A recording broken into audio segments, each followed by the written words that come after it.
انت يا عم حسام يا اللي دايما مأخرنا.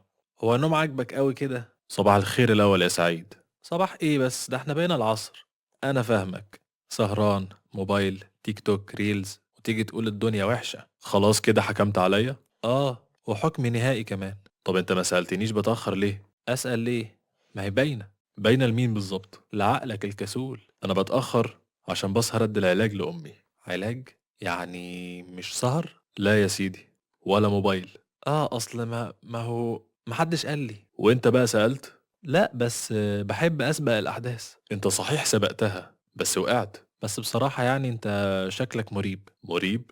مريب ليه؟ يعني ساكت هادي وده بيقلقني الصراحة. يعني اي حد هادي كده يبقى غلطان؟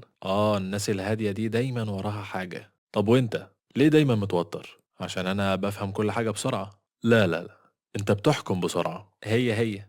لا طبعا مش هي. يعني انا طلعت ظالم؟ انت عارف المشكلة في الحكم السريع ايه؟ انه بيظلم الناس وبيخلي اللي قدامك يقفل منك. طب اعمل ايه؟